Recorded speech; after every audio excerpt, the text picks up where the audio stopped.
Coba deh inget-inget, suara paling aneh apa yang pernah kalian dengar dari kamar sebelah atau apartemen tetangga? Musik aneh? Atau mungkin pertengkaran? Kalau dalam cerita ini, semuanya berawal dari suara yang sebenarnya biasa banget, yaitu suara langkah kaki anak-anak. Oke, jadi cerita kita ini berpusat pada seorang pria yang lagi kesepian. Kondisinya sih biasa aja, tapi justru dalam kesendiriannya itulah sesuatu yang sama sekali nggak terbayangkan menemukan jalannya. Coba bayangin posisi dia ya, kalian kejebak di rumah karena cedera, nggak bisa kemana-mana, dan teman satu-satunya cuma suara TV yang gitu-gitu aja. Hari demi hari ya isinya cuma bosen, dan bosen. Sampai suatu sore, ada suara yang mecah keheningan itu. Suara langkah kaki anak-anak yang kedengarannya lagi lari-larian riang di lantai atas. Awalnya ini kerasa agak janggal, soalnya suara itu kedengeran pas yang bolong, di jam-jam anak-anak harusnya masih di sekolah kan? Tapi ya udahlah, dia nggak terlalu mikirin, dianggap angin lalu aja. Nah, semua ini berawal dari hal yang super sepele, pesan pizza. Tapi siapa sangka keputusan sederhana ini bakal ngebawa dia ke depan sebuah pintu yang seharusnya nggak pernah dia ketok sama sekali. Karena lapar dan bosan, dia pesen 2 kotak pizza sekaligus. Tapi ternyata setelah ngabisin 1 kotak, dia udah kenyang. Jadi sisa 1 kotak pizza yang masih utuh. Nah, disinilah sebuah ide muncul di kepalanya. Dia jadi ingat sama tetangga di lantai atas, keluarga dengan anak-anak yang suaranya sering dia dengar itu. Sebuah niat baik pun muncul. Meskipun kakinya masih sakit, dia paksain diri buat naik lift. Niatnya mau berbagi pizza itu. Sampailah dia di depan pintu apartemen itu. Lorongnya terasa sunyi banget. Dengan sedikit ragu, dia pun menekan bel. Gak ada jawaban, cuma hening, sunyi senyap dari balik pintu kayu itu. Dia coba sekali lagi, kali ini belnya ditekan lebih lama. Dan akhirnya ada respons. Pintunya cuma kebuka sedikit banget, dan di celah gelap itu kelihatan wajah seorang wanita. Pas ditawarin pizza, wanita itu nolok dengan suara dingin, datar, tanpa ekspresi. Tidak, terima kasih. Tapi si pria ini bersikeras, ini untuk anak-anak loh. Dan disinilah momen paling gila terjadi. Tepat di bawah wajah si wanita, muncul wajah seorang anak.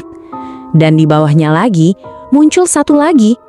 3 kepala, seakan-akan melayang, natap dia kosong dalam satu garis lurus vertikal yang sama sekali nggak masuk akal. Belum sempat dia ngomong apa-apa, tiba-tiba ada tangan yang ngambil pizza itu dan brak! Pintunya dibanting nutup. Pria itu cuma bisa diem, terus berbalik. Otaknya berusaha keras mencerna apa yang barusan banget dia lihat. Rasa ganjil tadi dengan cepat berubah jadi kengerian. Pikiran itu terus berputar di kepalanya. Vertikal, gimana ceritanya bisa vertikal? Gambaran 3 kepala yang tersusun aneh itu kayak ngebakar otaknya. Dia sadar, ini bukan cuma aneh, ini salah. Benar-benar salah. Dia langsung lari ke lift, mencet tombolnya berkali-kali, panik.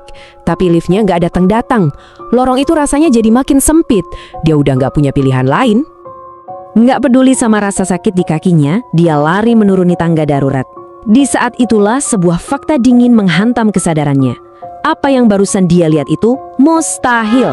Bukan cuma sekedar aneh, tapi secara fisik itu nggak mungkin terjadi. Begitu sampai di apartemennya, dia langsung telepon polisi. Meskipun laporannya kedengeran gila, untungnya polisi tetap datang buat ngecek. Dan apa yang mereka temukan jauh lebih buruk dari yang bisa dibayangkan. Temuan polisi di TKP benar-benar mengerikan. 3 jenazah tanpa kepala ditemukan di kamar mandi. Pelakunya, sang suami, ditemukan ngumpat di dalam lemari. Dia ngaku udah membunuh istri dan kedua anaknya. Tapi anehnya, dia terus-terusan bersikeras kalau mereka masih hidup. Sekilas, kasus ini kelihatannya selesai. Sebuah tragedi keluarga yang mengerikan dilakukan oleh seorang pria yang udah kehilangan akal sehatnya. Tapi, ceritanya belum selesai sampai di situ. Di tengah semua kengerian dan penjelasan rasional itu, polisi nemuin satu barang bukti di tempat kejadian perkara yang sama sekali nggak bisa dijelaskan. Sesuatu yang seharusnya nggak ada di sana. Di atas meja dapur mereka, polisi menemukan sebuah barang bukti. Kotak pizza yang tadi diantarkan oleh si pria itu. Saat polisi membuka kotak itu, mereka menemukan sesuatu yang membuat kasus ini jadi mustahil untuk dijelaskan. Pizza di dalamnya udah nggak utuh lagi. Beberapa potong punya bekas gigitan kecil persis kayak milik anak-anak. Dan ini ninggalin kita dengan satu pertanyaan yang super mengerikan. Kalau si ibu dan kedua anaknya udah tewas jauh sebelum pizza itu tiba, lalu siapa atau apa yang membuka pintu dan memakan pizza itu?